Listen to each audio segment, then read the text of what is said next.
her alien eyes, gleaming with a peculiar hunger, fixed on him. Did she just? Riley thought, feeling as if someone had hit him with a shockwave cannon. The words echoed in his mind, nearly knocking the air out of his lungs. Riley, the top xenolinguist and ambassador in the United Planetary Federation, had faced countless challenges on Zorax V, but nothing had prepared him for this. Lyra's audacity shattered any notion of a purely professional relationship. Riley's brain scrambled to process the implications. One wrong move, and the delicate alliance he'd painstakingly built could unravel like a cheap space sweater. The Zoraxians, a proud and temperamental species, had recently crawled out of centuries of violent conflict. They were suspicious of outsiders, and any perceived insult could reignite old animosities. However, the Zoraxians were one of the few species biologically compatible with humans, a fact Lyra seemed keenly aware of as she awaited his response. Her unwavering gaze promised pleasure, but also hinted at potential peril. Heart-pounding, Riley hastily excused himself, practically sprinting through the labyrinthine corridors of the Zorasian citadel. He needed advice from the one person he trusted most on this alien planet, Commander Jake Carter. Riley found Jake in his quarters, hunched over a hollow display of intelligence reports.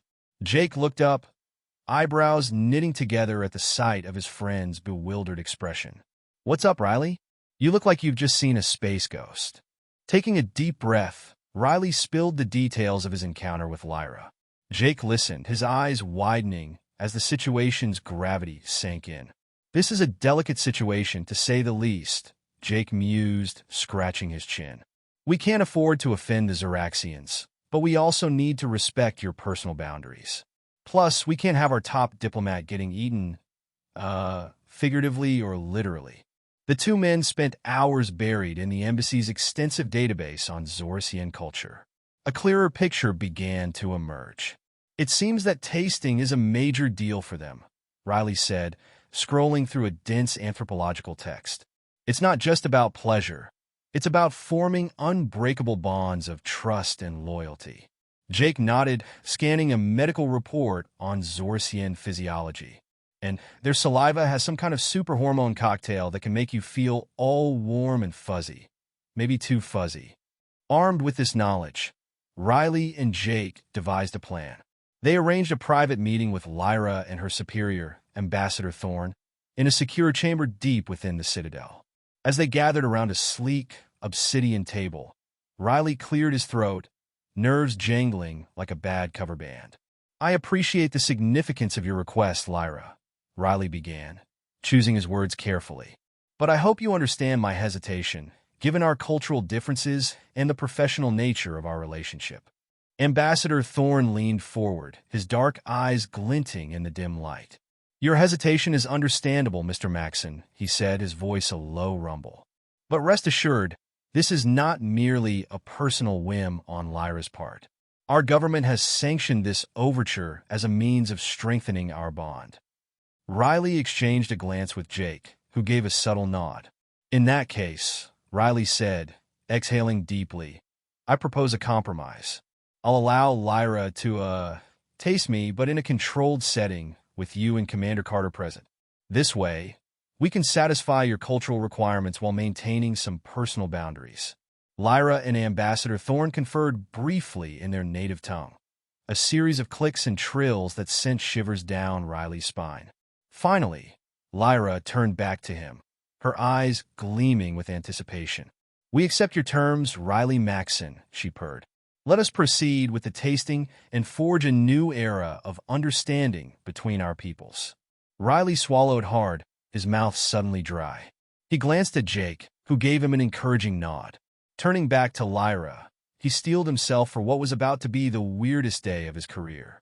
In the sterile white walls of the medical examination room, Riley perched uneasily on the edge of the exam table, heart pounding like a bass drum in a rock concert.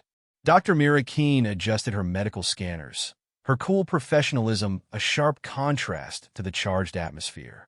"Try to relax, Mr. Maxson," Dr. Keene said, as if that was remotely possible. "I'll be monitoring your vitals throughout the procedure." Riley nodded stiffly, his gaze darting to the observation window where Jake and Ambassador Thorne stood watching. Jake gave him a reassuring nod, though Riley could see the tension in his friend's posture. The door hissed open, and Lyra glided into the room, her alien grace accentuated by the ceremonial robe she wore. Her eyes locked onto Riley's, and he felt a shiver run down his spine. "Are you prepared, Riley Maxson?" Lyra's voice was low and throaty. Riley swallowed hard.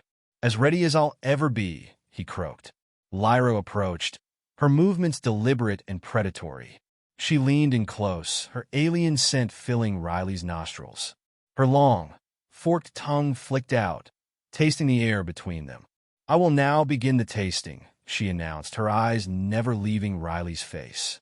Riley braced himself as Lyra's tongue made contact with his skin, tracing a line from his collarbone to his jaw. The sensation was strange, like an electric current tingling through his body. But then, something went terribly wrong. A burning sensation spread from where Lyra had touched him, rapidly intensifying. Riley's throat began to constrict, his vision blurring at the edges. "Something's not right," he gasped, struggling to breathe. Dr. Keene was at his side in an instant, her scanner whirring. "He's going into anaphylactic shock," she shouted, reaching for her medical kit. The room erupted into chaos as Jake and Ambassador Thorne burst through the door. Dr. Keene administered a hypo spray to Riley's neck, while Lyra backed away, her alien features twisted in confusion and alarm. "What's happening?" Jake demanded, his voice tight with concern. "Severe allergic reaction," Dr. Keene replied tersely, working to stabilize Riley. "I need to get him to the medical bay immediately." As Riley's consciousness faded, he caught snippets of urgent conversation. "This is unprecedented, could jeopardize everything. Notify General Vara immediately." The world went dark. Riley drifted in and out of awareness, catching fleeting glimpses of his surroundings. The stark white ceiling of the medical bay, Dr. Keene's concerned face hovering over him, Jake's tense voice arguing with someone just out of sight. When Riley finally regained full consciousness, he found Jake seated beside his bed, dark circles under his eyes suggesting he hadn't slept in days. "Welcome back," Jake said, managing a wan smile. "You gave us quite a scare." Riley tried to speak, but his throat was raw and painful. Jake held up a hand. "Don't try to talk yet. There's a lot you need to know." Over the next hour, Jake filled Riley in on the political firestorm that had erupted in the wake of the failed tasting ceremony. Tensions between humans and Zoraxians were at an all-time high, with extremist factions on both sides using the incident to push their agendas. "And now," Jake said, his expression grim, "we've got an even bigger problem. General Vara, head of the Zorasian military, is demanding we hand you over for questioning. He's claiming this was a deliberate insult to Zorasian customs." Riley's eyes widened in alarm. He knew of General Vara by reputation, a hardline nationalist who had always been skeptical of the alliance with humanity. "Don't worry," Jake assured him. "We're not going to let that happen. But we need to tread carefully. This whole situation is a powder keg, and one wrong move could spark a war." A knock at the door interrupted them. Dr. Keene entered, her face etched with concern. She activated a hollow display showing a complex molecular structure. "This compound was present in Riley's bloodstream," Dr. Keene explained. "It's not naturally occurring in humans or Zoraxians. In fact, it appears to be a synthesized substance designed to trigger a severe allergic response when combined with Zorasian saliva." Riley and Jake exchanged shocked glances. "Are you saying?" Jake began, his voice low and dangerous. Dr. Keene nodded grimly. "Yes, it appears that someone deliberately sabotaged the tasting ceremony. The question is who and why." As the implications of this revelation sank in, Riley realized that he was at the center of a conspiracy that threatened to unravel everything he had worked for. With his body still weak from the allergic reaction and enemies closing in from all sides, he knew that the real challenge was only just beginning. Dr. Keene's words echoed in Riley's mind, a deliberate sabotage. But who would go to such lengths? And for what purpose? His thoughts were interrupted by a sudden wave of nausea. He doubled over, gasping for breath. Dr. Keene quickly ran her scanner over Riley's trembling form, her face paling as she studied the readings. "Something's very wrong," she muttered, turning to Jake. "We need to move him to a secure facility now." Jake nodded, his jaw set in determination. "I'll alert the security team," he said, reaching for his communicator. But before he could make the call, the lights flickered and an ominous hum filled the room. Riley's heart raced as the medical bay's door slid open, revealing a squad of Zorsian soldiers, their weapons trained on him. At the head of the group stood General Vara, his expression cold and unyielding. "Riley Maxson," Vara intoned, his voice dripping with disdain. "You are hereby under arrest for crimes against the Zorsian people. Surrender yourself immediately or face the consequences." Jake stepped forward, placing himself between Riley and the soldiers. "You can't do this, Vara," he growled. "Riley's innocent. We have evidence that someone sabotaged the ceremony." Vara sneered, unimpressed. "Your so-called evidence is irrelevant. The Zorsian High Council has already declared Maxson guilty. He will face justice in our courts." Riley's mind raced, desperately searching for a way out of this nightmare. But his body was still weak, his limbs heavy and uncooperative. Dr. Keene whispered urgently to him, "We need to stall for time. The Federation fleet is on its way, but they won't arrive for another hour." Jake met Riley's gaze, a silent understanding passing between them. They had faced impossible odds before, but this felt different. If they couldn't find a way to escape, Riley knew he wouldn't survive a Zorsian trial. As the soldiers advanced, Riley forced himself to his feet, every movement a struggle. "General Vara," he said, his voice hoarse but steady, "if you take me now, you'll be playing right into the hands of the real enemy. Someone wants this alliance to fail. Someone who's willing to kill to make it happen. If you care about your people, you'll give us a chance to find out who's behind this." Vara hesitated, his eyes narrowing as he considered Riley's words. For a moment, it seemed as though he might listen. But then, with a curt nod, he signaled his soldiers to advance. "Seize him," Vara ordered, his voice brooking no argument. Riley's heart sank as the soldiers closed in. But just as all seemed lost, the room was flooded with blinding light, followed by the thunderous roar of engines. The walls shook as the Federation fleet arrived in orbit, their ships' weapons trained on the Zorsian capital. Jake grinned, the sound of his communicator crackling to life. "This is Commander Carter," he said, his voice filled with triumph. "We got backup." The Zorsian soldiers faltered, their weapons lowering as they realized the tables had turned. Vara's expression darkened with fury, but he knew he was outmatched. With a snarl, he gestured for his troops to stand down. "This isn't over, Maxson," Vara hissed. "We will meet again." As the Zoraxians retreated, Riley collapsed back onto the bed, exhaustion washing over him. Jake was at his side in an instant, a relieved smile on his face. "Looks like we're not done yet, partner," Jake said, clapping him on the shoulder. Riley managed a weak smile. "Thanks for having my back, Jake." "Always," Jake replied, his expression turning serious. "But we got a lot of work to do if we're going to find out who's really behind this. And we'd better do it fast before they make another move." As the Federation fleet secured the Zorsian capital and the investigation began in earnest, Riley knew that the road ahead would be long and dangerous. But with Jake by his side, he was ready to face whatever challenges lay ahead. After all, the fate of two worlds was at stake. Riley Maxson winced as Dr. Keene adjusted the medical scanner, her nimble fingers moving with practiced precision.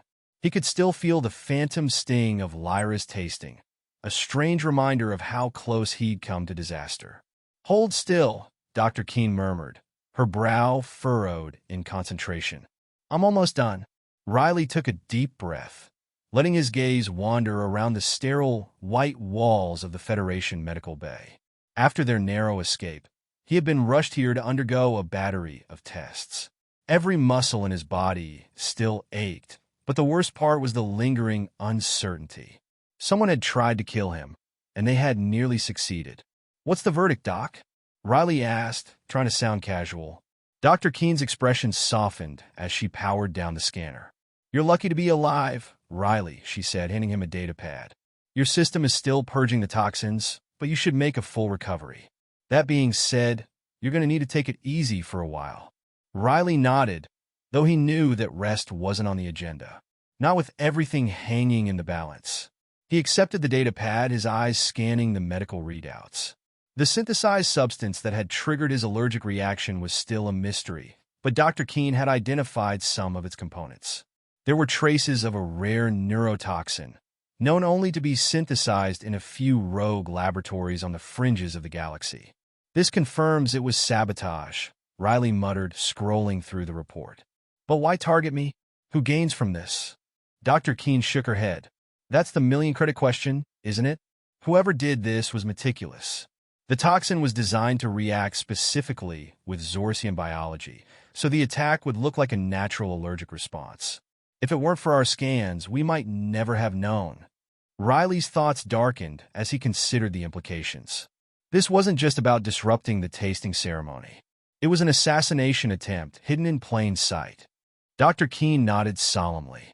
And with tensions so high between the Federation and the Zoraxians, it's the perfect way to ignite a conflict. Someone wants this alliance to fail, and they're willing to do whatever it takes. Riley clenched his jaw, the weight of the situation pressing down on him. As if on cue, the door to the medical bay slid open, and Commander Jake Carter strode in, his expression a mix of relief and urgency. Glad to see you're up and about, Jake said, his tone light, though his eyes betrayed his concern. How are you holding up? Better, thanks to Dr. Keene, Riley replied, managing a small smile. But we got a lot of work ahead of us. Jake's expression turned serious as he handed Riley a secure data chip. You're right about that. I've been digging into our intel networks, and something doesn't add up. This attack, it's too sophisticated to be the work of a lone actor. I think there's a larger conspiracy at play. Riley took the chip, slotting it into the data pad. As he reviewed the encrypted files Jake had uncovered, a cold chill ran down his spine. The data pointed to a network of high-level operatives spanning multiple factions, each with their own motives for wanting the Federation's Zoraxian alliance to crumble. These names, Riley murmured, scrolling through the list. They're from both sides, Federation and Zorsian. This isn't just an external threat, it's an internal one too. Jake nodded grimly. That's what worries me. There are people on both sides who stand to gain from a war, military contractors, rogue politicians, even some in the intelligence community. They've been playing both ends against the middle, and now it's all coming to a head. Riley's mind raced as he pieced together the fragments of the puzzle. The attempted assassination wasn't just about him. It was about derailing the entire peace process. And if they didn't act fast, the situation could spiral out of control. We need to get this information to the High Council, Riley said, urgency creeping into his voice. If they see the evidence, we can expose the conspiracy before it's too late. Jake hesitated, his gaze flickering with doubt. That's easier said than done, Riley. The Council's already on edge after what happened, and Vara's influence is growing by the hour. He's using the incident to rally support for a more aggressive stance against the Federation. If we go to them without solid proof, they'll just see it as a desperate attempt to save face. Riley frowned, the weight of the situation settling heavily on his shoulders. So what do we do? Jake took a deep breath, his voice low and steady.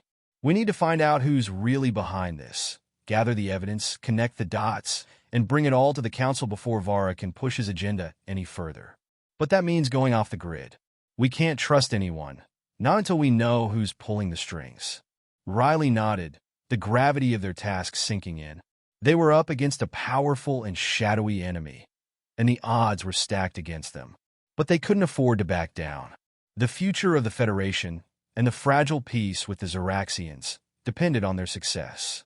Then we go dark, Riley said, his voice firm. We find out who's behind this, and we stop them, whatever it takes. Jake gave a resolute nod, his eyes steely with determination.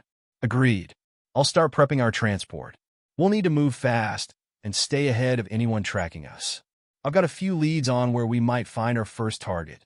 As Jake turned to leave, Riley caught his arm. Jake, thanks for sticking by me through all this. Jake met his gaze, a small smile playing at the corners of his mouth. "We're in this together, partner. Always." With that, Jake left the room, leaving Riley alone with his thoughts. The path ahead was fraught with danger, but there was no turning back now. The conspiracy ran deep, and it was up to them to uncover the truth before it was too late. Riley took a deep breath, steeling himself for the journey ahead. Somewhere out there, in the shadows of the galaxy, their enemies were plotting their next move. But Riley Maxson was ready, and he wasn't going down without a fight. The hunt begins awaited them, with Riley and Jake embarking on a perilous mission to unravel the conspiracy, knowing that failure meant not just the end of the alliance, but possibly the end of peace in the galaxy. The dimly lit hangar bay hummed with the low thrum of engines powering up. Riley Maxson and Commander Jake Carter stood at the foot of a sleek, blackened stealth ship, its angular design nearly invisible against the darkness.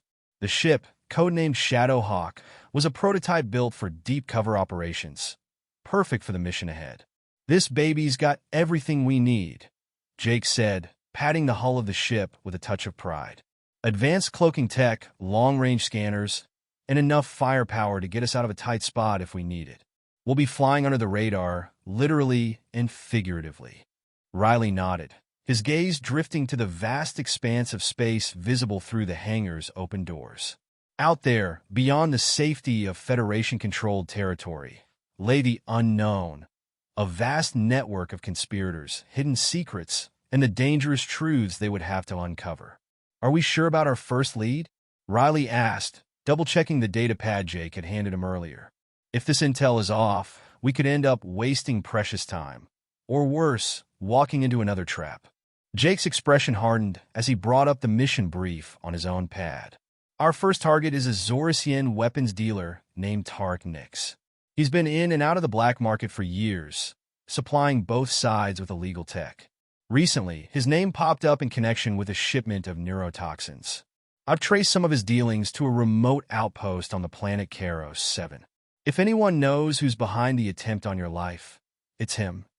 Riley studied the planet's profile, a barren, storm-ridden world on the outer edge of Zorasian space.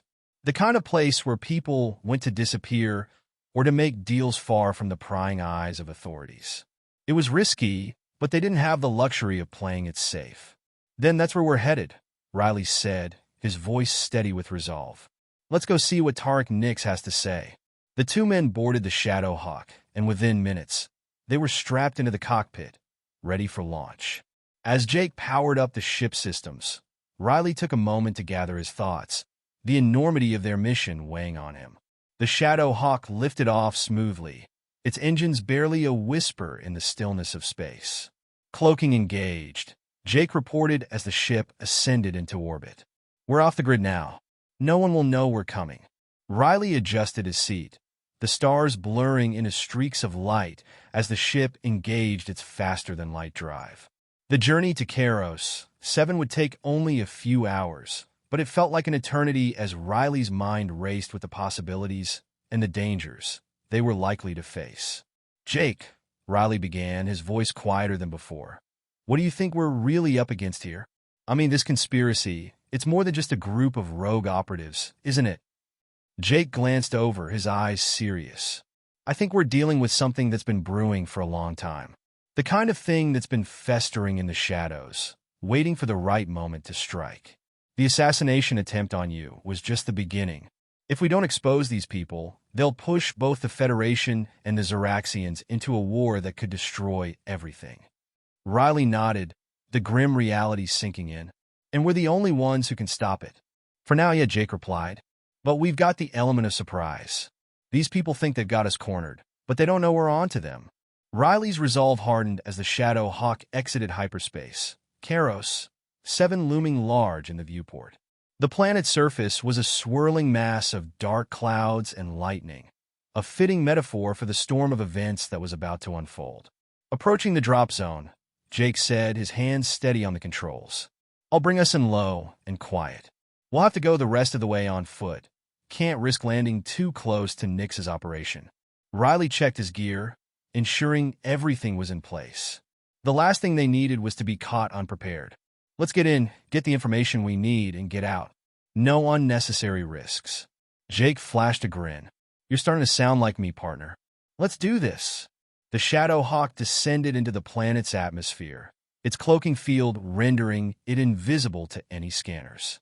As they neared the surface, the turbulence from the planet's storms shook the ship, but Jake expertly guided them through the worst of it, bringing them down in a narrow canyon far from any prying eyes.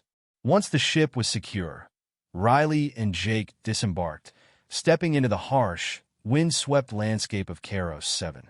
The air was thick with the smell of ozone, and the ground beneath their feet was jagged and uneven, making every step a challenge. They moved quickly and silently, their movements rehearsed and efficient. Nix's outpost should be just over that ridge, Jake said, pointing to a jagged peak in the distance. I'm picking up faint energy signatures, probably shielded power sources. He's trying to stay hidden. Let's hope he's not expecting visitors, Riley replied, tightening the grip on his weapon. As they approached the ridge, the first signs of the outpost came into view. A series of low, bunker-like structures nestled into the rock, barely distinguishable from the surrounding landscape. A single guard patrolled the perimeter, but he was more focused on keeping an eye on the horizon than on the narrow path Riley and Jake were taking. They slipped past the guard easily, making their way to the nearest structure. Jake hacked the entry panel in seconds, and the door slid open with a soft hiss. Inside, the outpost was dimly lit, the air filled with the hum of machinery and the occasional distant echo of voices. Riley's heart pounded in his chest as they crept deeper into the facility, every shadow a potential threat. They rounded a corner and froze. Two guards stood at the entrance to a larger chamber, their backs to them. Jake motioned for Riley to follow his lead. In one fluid motion, Jake incapacitated the first guard with a well-placed strike, while Riley took down the second with a silent shot from his blaster. The guards crumpled to the floor without a sound. Room's clear, Jake whispered, nodding toward the chamber ahead. Let's see if Nix is home. They moved quickly, stepping over the unconscious guards and entering the chamber. It was a large, dimly lit room filled with crates and containers, all marked with the telltale symbols of black market goods. At the far end, seated behind a cluttered desk, was Tarek Nix, a wiry, scarred Zorasian with sharp, calculating eyes. Nix looked up as they entered, his gaze narrowing. I don't recall inviting guests, he sneered, reaching for a weapon on his desk. Riley raised his blaster, his voice cold and unyielding. We're not here to play games, Nix. You're going to tell us everything you know about the neurotoxin used in the attack on me, or this ends very badly for you. Nix paused, his hand hovering over the weapon, but he quickly assessed the situation. Outnumbered and outgunned, he slowly withdrew his hand, raising it in mock surrender. I see you're not in the mood for negotiation, Nix said, his tone laced with sarcasm. But you should know, information like that doesn't come cheap. Jake stepped forward, his expression deadly serious. It'll cost you a lot more if you don't start talking. Who supplied the toxin? Who's behind the assassination attempt? Nix leaned back in his chair, a sly smile playing on his lips. All right. No need to get violent. The toxin came from a very secretive source. Let's just say it's connected to some very powerful players. I'm just the middleman. The real power behind it. That's someone you don't want to cross. Riley stepped closer, the barrel of his blaster now inches from Nix's face. Names. Now. Nix swallowed hard, the fear in his eyes betraying his earlier bravado. All right. There's a name I've heard whispered in certain circles, General Vara. He's a hardliner, doesn't believe in the Alliance, thinks the Federation is a threat to Zorsian sovereignty. If anyone had the resources and the motive to pull this off, it's him. Riley exchanged a glance with Jake. General Vara was a known extremist, a figure on the far edges of Zorsian politics who had long opposed any peace with the Federation. But if he was involved, it meant the conspiracy ran even deeper than they'd feared. Where is he?